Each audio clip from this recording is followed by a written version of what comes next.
क्या आप अपनी जिंदगी में बदलाव लाना चाहते हैं? क्या आप चाहते हैं बुरी आदतों से छुटकारा पाना? क्या आप चाहते हैं अपने लक्ष्यों को प्राप्त करना और अपनी जिंदगी में सफल होना? आज हम जेम्स क्लियर की बेस्ट सेलर किताब एटॉमिक हैबिट्स की बात करेंगे। इस किताब में क्लियर आपको बताते हैं कि कैसे आप छोटे छोटे बदलाव लाकर अपनी जिंदगी में बड़ा बदलाव ला सकते हैं।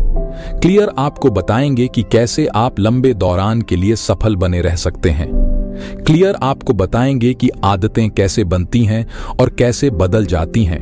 क्लियर आपको बताएंगे कि कैसे आप अपने आसपास का माहौल बदलकर अच्छी आदतें आप आसानी से बना सकते हैं। तो क्या आप तैयार हैं अपनी बुरी आदतों को छोड़ने के लिए और अच्छा जीवन पाने के लिए? दोस्तों, अगर आप हमारे चैनल पर नए हैं तो हमारे चैनल को सब्सक्राइब करें और हमारे साथ अपनी लाइफ को भी बेहतर बनाएं। आइए फिर शुरू करते हैं। आप जरा सोचिए कि आप कौन से काम हर रोज करते हैं। अब यह सोचिए कि आप वो काम क्यों करते हैं और अगर आप वो काम ना करें तो आपको किस तरह से परेशानी होगी। हम में से ज्यादातर लोगों की आदत होती है सुबह उठकर ब्रश करना। अगर आप 2 दिन ब्रश ना करें तो आपको मुंह से बदबू आने लगेगी और वो आपको अच्छा नहीं लगेगा। दूसरे शब्दों में, ब्रश करने से आपको एक इनाम मिलता है जिसे पाने के लिए आप हर दिन उस काम को दोहराते हैं। इसे साबित करने के लिए कुछ साइकोलॉजिस्ट ने एक बंदर पर एक्सपेरिमेंट किया। उन्होंने उस बंदर को एक पिंजरे में बंद किया और उसके सामने एक लीवर और एक कंप्यूटर रखा। उस कंप्यूटर पर जब लाल रंग की लाइनें दिखाई जाएं और उसके बाद लीवर को खींचा जाए तो बंदर को खाने के लिए फल मिलते थे। बंदर इस बात को समय के साथ समझ गया और फिर वो ध्यान लगाकर स्क्रीन की तरफ देखने लगा। जैसे ही लाल रंग की लाइनें उसे दिखती, वो लीवर खींच देता और उसे खाने के लिए फल मिल जाते। इस तरह से एक इनाम पाने के लिए वो बार बार उस काम को करने लगा।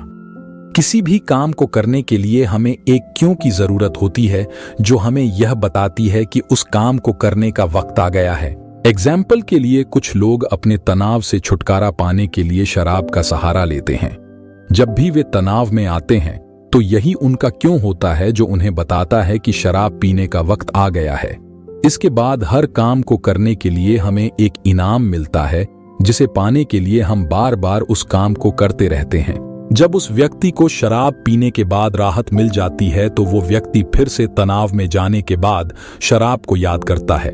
इस तरह से लगभग हर एक आदत इसी पैटर्न को अपनाती है। कुछ खराब आदतें भी हैं जिन्हें अपनाने से हमें कुछ वक्त के लिए आराम या मजा मिलता है, लेकिन लंबे समय में वे हमारे लिए नुकसानदायक हैं। लेकिन फिर भी हम उन कामों से मिलने वाले इनाम को पाने के लिए उन कामों को करते रहते हैं। हम खुद को ऐसा करने से रोक नहीं पाते। आने वाले सबक में हम इसके हल के बारे में जानेंगे। 2003 में ब्रिटिश साइकिलिंग का फेट बदल गया। 1908 से ब्रिटिश राइडर्स ने ओलंपिक में सिर्फ 1 गोल्ड जीता था और टूर डे फ्रांस में कोई जीत नहीं मिली थी। ब्रेल्सफोर्ड के आने के बाद the aggregation of marginal gains strategy अपनाई गई। छोटे छोटे बदलावों ने बड़ा अंतर पैदा किया, जैसे बाइक सीट को आरामदायक बनाना और इलेक्ट्रिकली हीटेड ओवरशॉट्स पहनना। 2008 बीजिंग ओलंपिक में टीम ने शानदार प्रदर्शन किया। छोटे छोटे इंप्रूवमेंट्स जैसे हर दिन 1% सुधार बड़े परिणाम देते हैं। हैबिट्स सेल्फ इंप्रूवमेंट के लिए कंपाउंड इंटरेस्ट की तरह होती हैं। हालांकि बैड हैबिट्स से छुटकारा पाने में समय लगता है और उनका असर धीरे धीरे दिखता है। सफलता आपकी हैबिट्स पर निर्भर करती है। बैड हैबिट्स को छोड़ना इतना मुश्किल क्यों है जबकि गुड हैबिट्स जल्दी से अपनाई नहीं जाती? चाहे हम कितने भी अच्छे इंटेंशन के साथ चले, बुरी आदतें एक बार लग जाएं तो पीछा नहीं छोड़ती। हम लाख कोशिश कर लें उन्हें चेंज करने की, लेकिन अक्सर हम फेल हो जाते हैं और इसकी वजह है हम गलत चीजों को चेंज करने की कोशिश करते हैं और हमारा तरीका सही नहीं होता।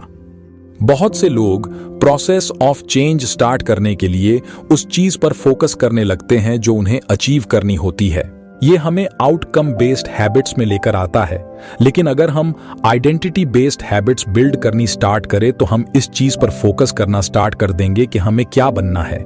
मान लो कि तो लोग सिगरेट छोड़ना चाहते हैं, फर्स्ट पर्सन को जब सिगरेट ऑफर की जाती है तो वो बोलता है, नो थैंक यू, मैं सिगरेट छोड़ने की कोशिश कर रहा हूं। अब ये सुनने में बड़ा रिजनेबल लगता है, लेकिन देखा जाए तो ये आदमी ये बात मानता है कि वो बेसिकली एक स्मोकर है जो अब कुछ और बनना चाहता है। वो अपने बिहेवियर में एक चेंज चाहता है, जबकि उसके बिलीफ्स अभी भी सेम है। दूसरे आदमी को जब सिगरेट ऑफर की जाती है तो वो भी मना कर देता है, लेकिन उसके बोलने का तरीका डिफरेंट है। नो थैंक यू, लेकिन मैं सिगरेट नहीं पीता। तो देखा आपने, स्मॉल डिफरेंस है, लेकिन सिर्फ इससे ही दोनों की आइडेंटिटी चेंज हो जाती है। ज्यादातर लोग इंप्रूवमेंट करते वक्त आइडेंटिटी चेंज के बारे में सोचते तक नहीं है। आप अपने एक एस्पेक्ट को लेकर जितना ज्यादा प्राउड फील करेंगे, उतना ही आप न्यू हैबिट्स अपनाने के लिए मोटिवेट होंगे। आपको बस ये डिसाइड करना है कि आप क्या बनना चाहते हो, और अपनी हैबिट्स में स्मॉल चेंजेस लाकर आप ये बात प्रूव कर सकते हो। 1971 में जब वियतनाम वॉर अपने 16th ईयर में चल रही थी, कनेक्टिकट से कांग्रेसमैन रॉबर्ट स्टीले और इलिनॉय से मॉर्गन मर्फी ने एक डिस्कवरी की जिसने अमेरिकन पब्लिक को हैरान कर दिया। उन्होंने जब धूप विजिट किया तो उन्हें पता चला कि जितने भी यूएस सोल्जर्स वहां भेजे गए थे, उनके से ऑलमोस्ट 15% ड्रग एडिक्ट थे। इसके फॉलो अप रिसर्च से ये बात सामने आई कि वियतनाम भेजे गए 35% सर्विस मेंबर हेरोइन ट्राई कर चुके थे और 20% को ड्रग की लत थी। इस डिस्कवरी की वजह से एक special action office ONF drug abuse prevention create किया गया, ताकि जब ये सर्विस मेंबर वापस अमेरिका लौटे तो उनकी ये लत छुड़ाई जा सकते या उन्हें रिहैम में रखा जाए। ली रॉबिन्स एक रिसर्च इंचार्ज थे और उन्होंने प्रूव किया कि अगर एनवायरनमेंट में रेडिकल चेंज आ जाए तो एडिक्शंस भी तुरंत डिसअपीयर हो सकता है। वियतनाम में गए हुए सोल्जर्स अपना सारा टाइम ऐसे क्यूज के बीच स्पेंड करते थे जो उन्हें हेरोइन लेने के लिए ट्रिगर करता था। एक तो ये इजीली एक्सेसिबल था, ऊपर से वॉर का स्ट्रेस, और फिर उनके साथी भी हेरोइन यूजर्स थे। फेलो सोल्जर्स और अपने घर परिवार से दूर रहने का टेंशन एक एंजाइटी क्रिएट करता था। लेकिन जब ये सोल्जर्स वापस अमेरिका आए तो उन्हें ऐसा माहौल मिला जिसमें ऐसे कोई क्यूज थे ही नहीं जो उन्हें ड्रग लेने पर मजबूर करते, इसलिए उनकी हैबिट्स भी खुद चेंज हो गई। इस वियतनाम स्टडी बैड हैबिट्स को लेकर हमारे बहुत से कल्चरल बिलीफ्स को रॉन्ग प्रूव करती है। हमारा कल्चर सिखाता है कि हमारी सारी प्रॉब्लम्स का सॉल्यूशन बस थोड़े से डिसिप्लिन में है, लेकिन रीसेंट रिसर्चर्स ने कुछ और ही प्रूव किया है। जब साइंटिस्ट ने ऐसे लोगों को ऑब्जर्व किया जिनका सेल्फ कंट्रोल बहुत स्ट्रोंग था, तो उन्हें पता लगा कि ये लोग भी उन लोगों से ज्यादा डिफरेंट नहीं हैं जो स्ट्रगल कर रहे हैं, बल्कि डिसिप्लिन लोग अपनी लाइफ में बेटर इसलिए है क्योंकि ये लोग खुद को टेम्प्टिंग सिचुएशन से दूर रखते हैं। जो लोग सबसे ज्यादा सेल्फ कंट्रोल वाले होते हैं वो सबसे कम कंट्रोल यूज करते हैं। अगर आपको हर बार कंट्रोल करने की जरूरत ना पड़े तो सेल्फ कंट्रोल प्रैक्टिस करना ज्यादा इजी होता है। दूसरे वर्ड्स में बोले तो हमारा सेल्फ कंट्रोल हमारी बैड हैबिट्स दूर नहीं करता है। आपकी एनर्जी कुछ ऐसी चीजों में डायरेक्ट होनी चाहिए जो ज्यादा पावरफुल है, जैसे कि अपने एनवायरनमेंट को ऑप्टिमाइज करना। अपने गुड हैबिट्स का ऑब्वियस क्यूज बनाओ और बैड हैबिट्स का क्यूज इनविजिबल कर दो। मैंने एक बार एक लेडी की स्टोरी सुनी जो कई सालों तक पैरामेडिक की जॉब करती थी, जो एक बार एक फैमिली गैदरिंग में गई। उसने वहां अपने फादर इन लॉ को देखा तो बड़ी परेशान हो गई। उसने अपने फादर इन लॉ से कहा कि उसे उनकी कंडीशन कुछ ठीक नहीं लग रही, इसलिए उन्हें तुरंत हॉस्पिटल जाना चाहिए। और कुछ ही घंटों बाद हॉस्पिटल में उनकी सर्जरी की गई, जिससे ये पता चला कि एक मेंजर आर्टरी ब्लॉक्ड थी, जिससे उन्हें कभी भी हार्ट अटैक आ सकता था। उस लेडी के अलर्टनेस की वजह से ओल्ड मैन की जान बच गई थी। ह्यूमन ब्रेन एक प्रेडिक्शन मशीन की तरह है। ये हर स्मॉल डिटेल को ऑब्जर्व करता है। ये हर वक्त ऑब्जर्व करता है कि आपके आसपास क्या चल रहा है। जो काम आपकी हैबिट में शामिल है, जैसे कि एक पैरामेडिक एक हार्ट अटैक पेशेंट का फेस देखकर ही समझ जाता है कि अटैक आने वाला है, उसी तरह आपका ब्रेन भी नोटिस करने लगता है कि क्या चीज आपके लिए इंपॉर्टेंट है। और जितनी आपकी प्रैक्टिस बढ़ेगी, आप खुद ही उन क्यूज को नोटिस करना शुरू कर दोगे जो सर्टेन रिजल्ट्स प्रिडिक्ट करती है। वो क्यूज जो हमारी हैबिट्स इतना कॉमन बना देते हैं कि हमें नजर भी नहीं आते। लेकिन न्यू हैबिट्स बिल्ड करने से पहले हमें अपने करंट हैबिट्स पर ध्यान देना होगा। वैसे ये थोड़ा मुश्किल है क्योंकि ये इतनी पुरानी होती है, ऑटोमेटिक हैबिट्स बन जाती है। इसमें बिगेस्ट चैलेंज है जो आप एक्चुअल में करते हो उसके बारे में अवेयर होना।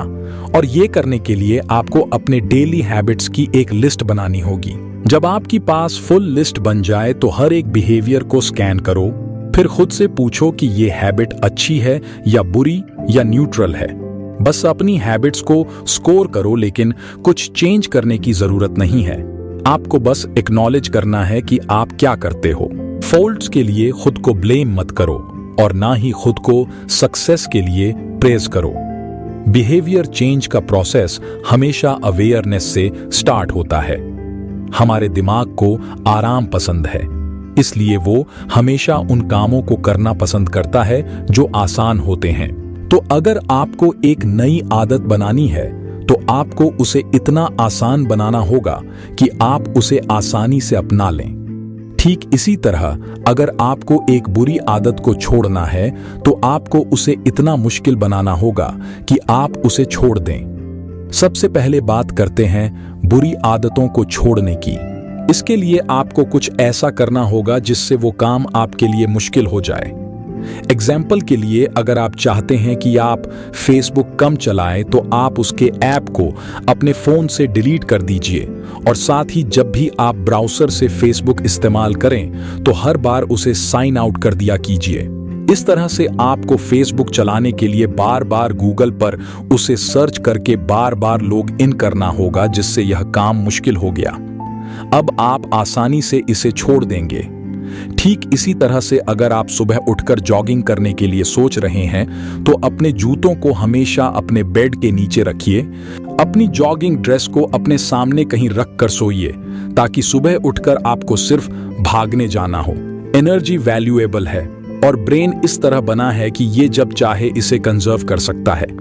ये एक ह्यूमन नेचर है कि हम law of least effort follow करते हैं, जो कहता है कि जब लोगों को दो सेम चॉइस दी जाती है तो जिस काम में ज्यादा एफर्ट नहीं लगता लोग नेचुरली उसी को चूज करेंगे। हर एक्शन में एक सर्टेन अमाउंट ऑफ एनर्जी लगती है और जितनी ज्यादा एनर्जी की डिमांड होगी उतना ही कम हम उसे करना चाहेंगे। कुछ सेंस में देखें तो हर हैबिट सिर्फ एक ऑब्स्टेकल है उस चीज के बीच में जो आप चाहते हैं। डाइट एक ऑब्स्टेकल है फिट होने के लिए, मेडिटेशन एक ऑब्स्टेकल है मन की शांति के लिए। आप एक्चुअल में हैबिट से प्यार नहीं करते बल्कि उस आउटकम से करते हैं जो ये डिलीवर करता है। लेकिन अगर हम सब इतने लेजी हैं तो कैसे कुछ लोग मुश्किल गोल्स भी अचीव कर लेते हैं? इसका सॉल्यूशन है कि एक ऐसा एनवायरनमेंट क्रिएट करो जहां राइट चीजें करना हमेशा इजी हो। इस तरह आप फ्रिक्शन ऑफ ऑब्स्टेकल रिड्यूस कर पाओगे। जैसे मील डिलीवरी सर्विस ग्रोसरी शॉपिंग का फ्रिक्शन डिक्रीज करती है, जैसे डेटिंग एप्स की वजह से सोशल इंट्रोडक्शन करने का फ्रिक्शन कम हो गया है। इसी तरह और भी बहुत सारी चीजें। बेटर हैबिट्स क्रिएट करने के स्ट्रगल में ऐसे तरीके एक्सप्लोर करो जो गुड हैबिट्स से जुड़े हुए फ्रिक्शन कम करे और हमारी बैड हैबिट्स से कनेक्टेड फ्रिक्शन इंक्रीज करे। 2001 में ग्रेट ब्रिटेन के कुछ रिसर्चर्स ने 2 वीक्स के लिए 48 लोगों पर बेटर एक्सरसाइज हैबिट्स बिल्ड करने के लिए एक रिसर्च कंडक्ट किया। फर्स्ट ग्रुप एक कंट्रोल ग्रुप था जिन्हें बस ट्रैक रखना था कि वो कितनी बार एक्सरसाइज करते हैं। सेकंड ग्रुप मोटिवेशन ग्रुप था, उन्हें बोला गया था कि वो अपनी एक्सरसाइज ट्रैक करे और एक्सरसाइज के ऊपर कुछ बुक्स भी रीड करे। इसके अलावा रिसर्चर्स ने उन्हें बोला कि वर्कआउट करने से कोरोनरी हार्ट डिजीज का रिस्क कम होता है और हार्ट हेल्थ इंप्रूव होती है। लास्ट में थर्ड ग्रुप को सेकंड ग्रुप की तरह सेम डेटा प्रेजेंट किया गया था, जिसका मतलब था कि उन्हें भी इक्वल लेवल मोटिवेशन मिली। हालांकि उन्हें एक प्लान बनाने के लिए भी बोला गया था कि उन्हें कब और कहां एक्सरसाइज करना है। अब इसे और स्पेसिफिक वे में करने के लिए थर्ड ग्रुप के हर मेंबर ने लिखा, अगले नेक्स्ट वीक के अंदर मैं एटलीस्ट 20 मिनट्स की हार्ड एक्सरसाइज करूंगा इस दिन और इस टाइम और इस जगह पर। फर्स्ट और सेकंड ग्रुप में 35-38% ने वीक में एटलीस्ट एक बार वर्कआउट किया। एक्चुअल में इन लोगों पर मोटिवेशनल प्रेजेंटेशन का कोई खास इम्पैक्ट नहीं हुआ था, लेकिन थर्ड ग्रुप में से 91% लोगों ने पर वीक एक बार तो वर्कआउट किया, और जो सेंटेंस उन्होंने लिखे थे उन्हें रिसर्चर्स इम्प्लीमेंशंस इंटेंशंस बोलते हैं। एक प्लान जो आप पहले से बनाकर रखते हो कि आप कब और कहां एक्शन लोगे। कई रिसर्चर्स ने प्रूव किया है इम्प्लीमेंशन इंटेंशंस हमें अपने गोल से कनेक्टेड रहने में हेल्प करते हैं। कई लोगों को लगता है कि उनके पास कोई मोटिवेशन नहीं है, लेकिन सच ये है कि वो अपने गोल को लेकर क्लियर नहीं है। कब और कहां एक्ट करना है ये ऑब्वियस नहीं होता, लेकिन बिहेवियर का फर्स्ट लॉ है इसे ऑब्वियस बनाना। ऑब्वियस होना एक प्रैक्टिकल तरीका है ताकि आपको अपनी हैबिट्स के लिए क्लियर क्यूज मिल सके और आप एक प्लान डिजाइन कर सके कि कब और कहां एक्ट करना है।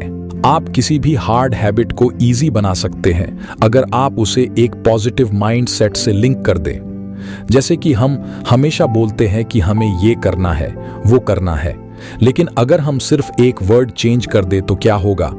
मुझे काम पर जाने के लिए उठना है, तो इसकी बजाय अगर हम बोले कि मैं इसलिए उठता हूं कि मैं काम पर जाऊं, वर्ड्स को सिंपली चेंज करके आप अपना पूरा पर्सपेक्टिव बदल देते हैं। इस तरह से आप अपनी हैबिट के बेनिफिट्स को हाईलाइट करते हैं, ना कि सेटबैक और डिसएडवांटेजेस को। जो चीज आप में बैड हैबिट्स लाती है उसे ढूंढकर फिक्स करने का सीक्रेट है कि आप उस एसोसिएशन को रीफ्रेम करो जो उसके बारे में आप सोचते हो। इस तरह से आप किसी भी हार्ड हैबिट को एक मजेदार हैबिट में टर्न कर सकते हो। अगर आप कुछ बहुत बड़ा भी स्टार्ट करना चाहते हैं और बिग स्टेप्स लेके आपको ये इजी भी लगता है, तो भी आपको बेबी स्टेप्स से शुरू करना चाहिए। हम सब बहुत जल्दी बहुत ज्यादा करने की कोशिश करते हैं क्योंकि हम चेंज को लेकर इतने एक्साइटेड जो रहते हैं, लेकिन एक टेंडेंसी आपको ऐसा करने से रोकती है, और वो है 2 मिनट रूल, जो कहती है जब आप कोई न्यू हैबिट स्टार्ट करते हैं इसे करने में 2 मिनट से कम टाइम लगना चाहिए। आप देखोगे कि ऑलमोस्ट हर हैबिट 2 मिनट में ही लर्न की जा सकती है। जैसे रोज रात सोने से पहले कोई बुक पढ़ना बन जाता है, रोज रात एक पेज पढ़ के सोना, 30 मिनट योगा करो बन जाता है, take out my yoga mat. Point ये है कि किसी पर्टिकुलर हैबिट को अपनाने के लिए इजी वे में स्टार्ट करो। आप चाहे 1 मिनट मेडिटेट करो, एक पेज पढ़ो, एक कपड़ा तह लगाओ, कुछ भी करो, लेकिन स्टार्ट करो। जो चीज राइट लगे उसे करना एक पावरफुल स्ट्रेटजी है। लोगों को लगता है कि डेली बुक का एक पेज पढ़ना बहुत बड़ा काम है, लेकिन पॉइंट ये नहीं है कि आप कितना पढ़ते हो या कितना करते हो, बल्कि ये है कि आप एटलीस्ट कर तो रहे हो। और जब आप करना शुरू करोगे तो फर्स्ट 2 मिनट्स आपके लार्जर रूटीन का एक रिचुअल बन जाएंगे। एक्चुअली ये एक आइडियल तरीका है किसी भी डिफिकल्ट स्किल में एक्सपर्ट बनने के लिए। अगर एक बार हैबिट बन जाए तो ऐसा भी पॉइंट आएगा कि आप वो एक्शन एकदम परफेक्ट वे में रूटीनली करने लगोगे। आप इस 2 मिनट रूल को हैबिट शेपिंग टेक्निक से मिक्स कर सकते हैं, जिससे आपकी हैबिट आपको अपना अल्टीमेट गोल दिला सके। कोई भी हैबिट एस्टैब्लिश करने के बाद इसे इंटरमीडिएट स्टेप्स तक ले जाए और प्रोसेस को तब तक रिपीट करो जब तक कि आप इसमें एक्सपर्ट नहीं बन जाते। उसके बाद ही नेक्स्ट लेवल तक जाओ। फिर आप देखोगे कि जो हैबिट आप बिल्ड कभी करना चाहते थे वो आज आपकी पर्सनैलिटी का पार्ट बन गई है। हैबिट फॉर्म करना एक प्रोसेस है जिसमें एक बिहेवियर रिपीटेशन के बाद ऑटोमेटिक रिफ्लेक्स बन जाता है। हैबिट रिपीटेशन ब्रेन में क्लियर फिजिकल चेंजेस लाता है। जैसे एग्जाम्पल के लिए म्यूजिशियंस के ब्रेन का सेरिबेलम पार्ट नॉन म्यूजिशियंस के कंपेयर में बड़ा होता है। हर बार जब आप कोई एक्शन रिपीट करते हो तो आप असल में एक स्पेसिफिक न्यूरल सर्किट को एक्टिवेट करते हो जो उस हैबिट से जुड़ा होता है। हैबिट फॉर्मेशन में टाइम कितना लगा ये उतना मैटर नहीं करता। टाइम का कभी भी प्रॉब्लम नहीं था। मैटर करता है वो रेट जिस पर आप सर्टेन बिहेवियर को परफॉर्म करते हो। जैसे आप कोई चीज 40 डेज में 2 टाइम्स करो या 200 टाइम्स। ये टाइम की बात नहीं है बल्कि फ्रीक्वेंसी की बात है। कोई भी हैबिट क्रिएट करने के लिए आपको उसकी प्रैक्टिस करनी पड़ेगी। जैसा कि हमने पहले ही कहा कि हर काम को करने से आपको एक इनाम मिलता है। इसका इस्तेमाल करके आप अपने अंदर बहुत सी आदतों को बना सकते हैं। लेकिन अगर आपको सेहत बनानी है तो आपको सेहतमंद खाना खाना होगा, लेकिन सेहतमंद खाना खाने से आपको मजा नहीं आता। तो किस तरह से आप इस आदत को अपना सकते हैं? इसका आसान सा तरीका यह है कि उस काम को किसी ऐसे काम से जोड़ दीजिए जिसे करने में आपको मजा आता हो। एग्जाम्पल के लिए, अगर आपको कहानियों का शौक है तो खुद से कहिए कि अगर इस हफ्ते आप हर दिन सेहतमंद खाना खाएंगे तो आप संडे के दिन एक कहानी पढ़ सकते हैं। ठीक वैसे ही अगर आपको अपना काम समय के अंदर पूरा करना है तो आप खुद से कहिए कि अगर आपने ऐसा कर लिया तो आप संडे को मूवी देख सकते हैं। जब हम किसी काम से मिलने वाले इनाम के बारे में सोचते हैं तो हमारे दिमाग में डोपामीन नाम का एक हार्मोन निकलता है जिससे हमें अच्छा लगता है। इसलिए कुछ लोगों को दिन में ख्वाब देखने की आदत पड़ जाती है क्योंकि वे खुली आंखों से सपने देखकर खुद को मर्सिडीज में घुमाते रहते हैं और इससे ही उन्हें मजा आता है। ये खूबी हम सभी में होती है और इसलिए अपनी अगली ट्रीट के बारे में सोचने से ही आपको अच्छा लगने लगेगा। लेकिन वो ट्रीट आपको तभी मिलेगी जब आप अपना काम पूरा करेंगे, इसलिए उसे पाने के लिए आपका उस काम में इंटरेस्ट बढ़ जाएगा। साइकोलॉजिस्ट्स ने डोपामीन के महत्व को समझने के लिए चूहों पर एक्सपेरिमेंट किया। उन्होंने उनके दिमाग में इलेक्ट्रिक रोड डालकर उनके डोपामीन का निकलना बंद कर दिया। इसका नतीजा यह हुआ कि उन चूहों ने खाना पीना तक छोड़ दिया। उन्हें भूख तो लगती थी, लेकिन खाना खाने के बाद जो आराम मिलता है वो नहीं मिलता था। अब क्योंकि उन्हें उस काम को करने में मजा नहीं मिल रहा है, उन्होंने वो काम करना छोड़ दिया। कुछ दिनों में प्यास के मारे उनकी मौत हो गई। इसलिए अगर आप बोरिंग से बोरिंग काम को पूरा करने पर खुद को एक ऐसा इनाम देने का वादा करें जिसके बारे में सोचने से ही आपको अच्छा लगता हो, तो आप उस काम को आराम से पूरा कर ले जाएंगे। 1898 में एक साइकोलॉजिस्ट एडवर्ड थॉर्नडाइक ने एक एक्सपेरिमेंट किया जिसमें पता चला कि हम करंटली हैबिट्स और रूल्स कैसे समझते हैं जो बाद में हमारा बिहेवियर बन जाती है। एडवर्ड को एनिमल्स का बिहेवियर स्टडी करने का बड़ा शौक था, इसलिए उन्होंने बिल्लियों से स्टार्ट किया। उन्होंने हर कैट को एक डिवाइस पजल बॉक्स के अंदर रखा। बॉक्स के अंदर एक डोर बना था ताकि कैट इजीली निकल सके। एक लीवर प्रेस करके या एक कोड लूप पुल करके ये डोर खुल जाता था। ज्यादातर कैट्स बॉक्स के अंदर जाते ही बाहर निकलने की कोशिश करती थी। कैट्स अपनी नोज कॉर्नियर्स में घुसा के देखती, अपने पंजे मारती, फिर कुछ मिनट बाद उन्हें लीवर दिखता और फिर डोर खोलकर बाहर आ जाती थी। 20-30 बार के ट्रायल के बाद उनका बिहेवियर ओबेर्ज करने के बाद ये पता चला कि कैट्स को बार बार बॉक्स में जाना हैबिचुअल लगने लगा और अंदर जाते ही वो लेवल प्रेस करके बाहर निकल आती थी। बार बार की प्रैक्टिस से कैट्स ने मिस्टेक कम की और सॉल्यूशन पर फोकस किया। इस स्टडी से एडवर्ड थॉर्नडाइक लर्निंग प्रोसेस को कुछ ऐसे डिस्क्राइब करते हैं जो बिहेवियर सेटिस्फाइंग रिजल्ट्स देते हैं। हम उन्हें रिपीट करते हैं और जिनका रिजल्ट्स हमारे फेवर में नहीं होता, हम उन बिहेवियर्स को अपनी हैबिट्स में शामिल नहीं करते। हैबिट्स क्रिएट करने के प्रोसेस को हम 4 इजी स्टेप्स में डिवाइड कर सकते हैं: क्यू, क्रेविंग, रिस्पॉन्स और रिवार्ड क्यू। द क्यू हमारे ब्रेन को बिहेवियर स्टार्ट करने के लिए ट्रिगर करता है। रिवार्ड प्रेडिक्ट होता है काइंड ऑफ इंफॉर्मेशन से, और क्योंकि क्यू रिवार्ड्स का फर्स्ट साइन है, ये अक्सर क्रेविंग्स की तरफ ले जाता है। क्रेविंग्स एक तरह से मोटिवेशनल फोर्स है। बिना किसी भी डिजायर के हम कोई एक्शन नहीं लेते। आपको सिगरेट स्मोकिंग की क्रेविंग्स नहीं होती, बल्कि उस रिलीफ की होती है जो सिगरेट पीने से मिलती है। बोस्टन के मैसाचुसेट्स जनरल हॉस्पिटल में एक primary care physician Anne Thorndike को एक क्रेजी आइडिया आया। उसे लगता था कि वो हॉस्पिटल स्टाफ और विजिटर्स की ईटिंग हैबिट्स को बेटर बना सकती है, वो भी उनका मोटिवेशन चेंज किए बिना या उनके बगैर किसी डिसीजन के। उसने अपनी कलीग के साथ मिलकर हॉस्पिटल के कैफेटेरिया का चॉइस आर्किटेक्चर चेंज करने के लिए एक 6 मंथ्स स्टडी कंडक्ट की। सबसे पहले तो उन्होंने अरेंजमेंट ऑफ ड्रिंक्स चेंज किए। रेफ्रिजरेटर कैश रजिस्टर के पास रखे थे और उनमें सिर्फ सोडा रखा होता था। उन्होंने सोडा के बदले वाटर बोतल्स रखवा दी, सिर्फ रेफ्रिजरेटर में ही नहीं बल्कि रूम के फूड स्टेशन में भी। सोडा अभी भी मेन रेफ्रिजरेटर में था, लेकिन वाटर अब सब जगह अवेलेबल था। अगले 3 मंथ्स में सोडा की सेल 11.4% तक डिक्लाइन हो गई थी, जबकि बोतल वाटर की सेल 25.8% इंक्रीज हो गई थी। इसी तरह के चेंजेस कैफेटेरिया के फूड में भी किए गए और यहाँ भी उन्हें सेम रिजल्ट्स मिले, लेकिन किसी ने कोई नोटिस नहीं किया। अक्सर लोग चीजें इसलिए नहीं लेते या खाते कि उन्हें वही चीज चाहिए, बल्कि उनका लेना या खाना डिपेंड करता है कि वो चीज रखी कहाँ है। मान लो आप किचन में गए, वहां आपको एक प्लेट कुकीज मिल जाती है तो आप तुरंत कुकीज खाने बैठ जाओगे। आप इसलिए नहीं खा रहे कि आपको भूख लगी है, बल्कि आपको कुकीज दिख गई तो आपको खाने का मन किया। आपकी हैबिट्स भी इसी तरह चेंज हो जाती है, बस डिपेंड करता है कि आप कहां पर हो और आपके सामने क्या कयूज है। ह्यूमन बिहेवियर फॉर्म करने में एनवायरनमेंट का इनविजिबल हाथ माना जाता है। चाहे हमारी पर्सनैलिटीज कितनी भी डिफरेंट क्यों ना हो, कुछ बिहेवियर खुद ब खुद हमारे एनवायरनमेंट कंडीशन की वजह से भी बन जाते हैं।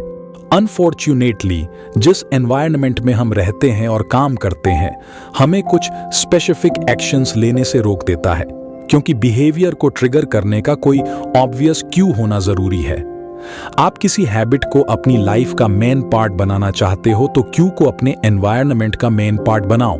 हम अपनी फर्स्ट हैबिट्स चूज नहीं करते, हम उन्हें नकल करते हैं, क्योंकि हम अपनी फैमिली और फ्रेंड्स, अपने चर्च, अपने स्कूल, अपनी लोकल कम्युनिटी और सोसाइटी, इन सबको फॉलो करते हैं। हर कल्चर और ग्रुप के अपने कुछ स्टैंडर्ड्स होते हैं जो हमारी हैबिट्स को अफेक्ट करती है।